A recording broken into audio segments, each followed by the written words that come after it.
que je me trouve un peu poche de ne pas avoir fait d'autres vidéos depuis le mois d'août. Mais faut mettre ça sur la faute de l'université parce que c'est ma première session, puis c'est pas que j'ai du mal à m'adapter, mais c'est que c'est vraiment, il y a tellement beaucoup de travail à faire que veux pas, j'avais à moitié pas le temps de lire mes lectures personnelles, donc les vidéos, c'est sûr que j'avais pas le temps d'en faire. Mais là, cette session-ci, au moins, je sais un peu à quoi m'attendre, donc je vais essayer fort de faire plus de vidéos, au moins 1 ou 2 semaines peut-être. Ça serait pas si pire, je trouve. Mais c'est ça. Donc, je vais vraiment faire des efforts pour essayer d'en publier plus, parce que j'aime vraiment ça en faire, mais ça prend du temps, puis ce temps-là, je l'avais pas forcément la session passée. Mais trêve de blabla, j'en viens au sujet de la vidéo.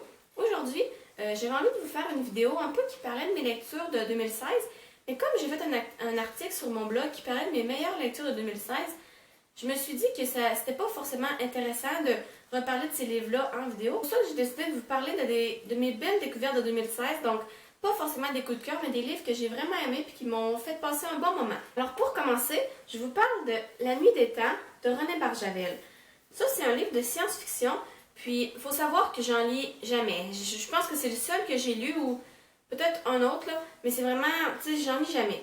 Puis celui-là, en fait, ça raconte l'histoire, c'est un groupe de scientifiques qui, un jour, ils entendent comme du bruit ou de la vibration venant de sous la glace, puis ils décident de s'unir pour essayer justement de percer ce trou-là, puis d'aller voir qu'est-ce qui se passe.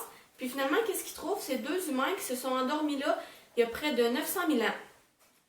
Donc là, ils travaillent justement à essayer de les réveiller, mais il faut faire attention de ne pas les tuer. Puis justement, ça d'essayer de trouver d'où ils viennent, puis pourquoi ils sont là.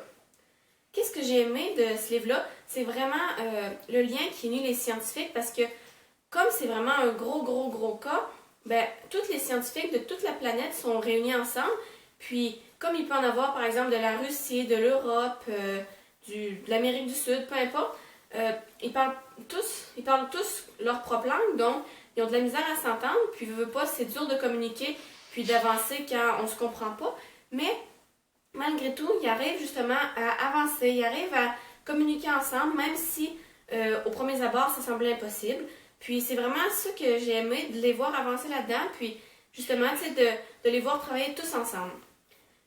Par exemple, qu'est-ce que j'ai moins aimé de cette histoire-là? C'est l'histoire d'amour. Parce qu'en fait, je m'attendais vraiment à une grande histoire d'amour. Parce qu'il me semble que c'est ça que j'avais entendu dire, qu'il y avait une grande histoire d'amour dans cette histoire-là.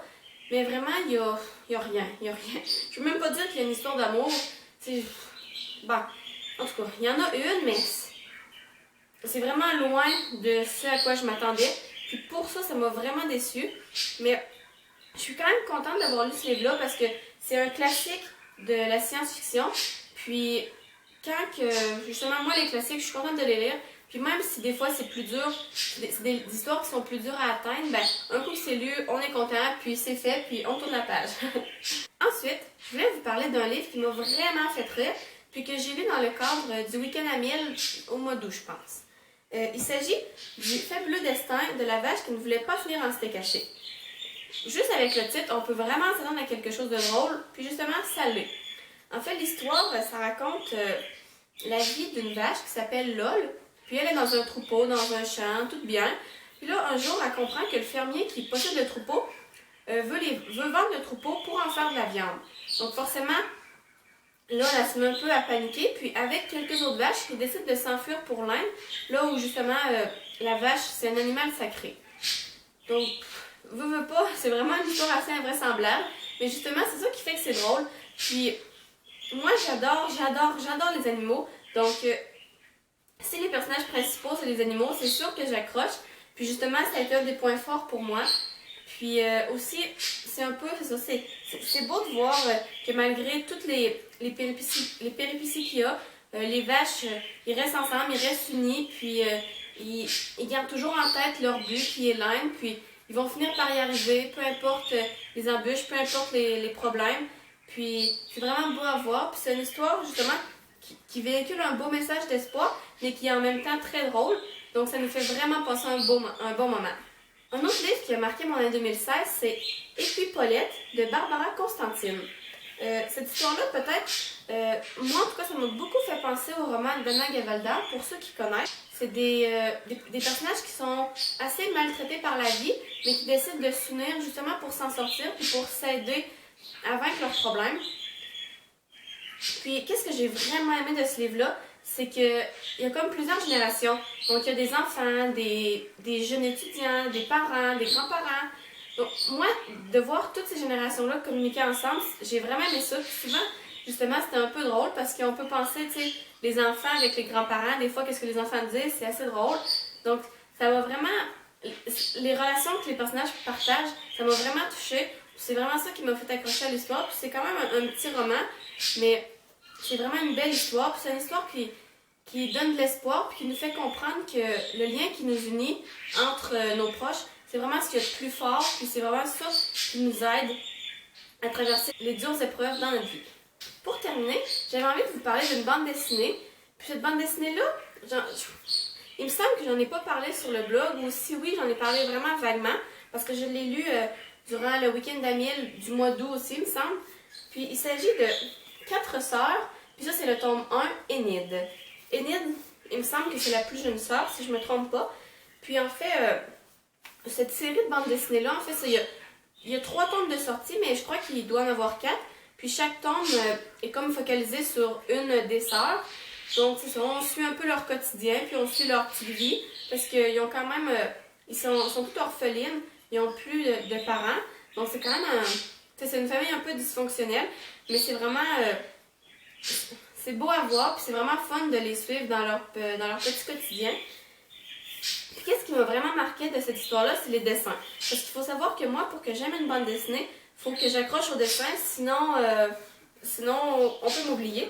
Puis celle-là, c'est vraiment des beaux dessins. Là. Je ne sais pas si vous allez bien voir, là, mais c'est des dessins assez comme sombres, négligés. Mais moi, j'aime vraiment ça. J'espère que vous voyez bien, là. Mais c'est ça. Puis, ce que j'aimais, c'est que c'est une bande dessinée quand même assez épaisse. Mais forcément, une bande dessinée, ça se lit assez vite. Mais c'est une bande dessinée qui nous met vraiment dans l'ambiance un peu de l'automne, de l'Halloween. Parce que moi, je l'ai lu durant un après-midi où le ciel était gris, où est-ce qu'il pleuvait. Donc, j'étais vraiment comme dans une petite ambiance. Parce que moi, j'aime ça, ces petites ambiances-là.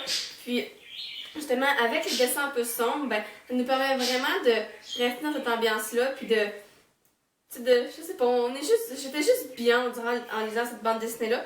Puis, il y a vraiment rien qui m'a déplu. Puis, la seule chose que j'attends maintenant, c'est de me procurer la suite pour pouvoir continuer à lire les aventures de ces sœurs-là. Donc voilà, c'est ce qui conclut ma vidéo de mes belles découvertes de 2016. J'espère que ça vous a plu, que ça vous a donné des nouvelles idées de lecture. Donc, comme je vous disais, je vais essayer le plus fort que je peux de publier une nouvelle vidéo d'ici quelques semaines. D'ici là, vous pouvez toujours me retrouver sur les réseaux sociaux comme Facebook. J'ai une page Facebook pour le blog qui est le Petit Écureuil Livresque. Et je suis aussi assez présente sur Instagram sous le nom Petit Écureuil Livresque encore. Mais tous les liens vont être dans la barre d'infos. Puis si jamais vous êtes intéressé à aller voir mon blog, le lien va être dans la barre d'infos aussi. Donc voilà, d'ici là, je vous souhaite de bonnes lectures et à la prochaine!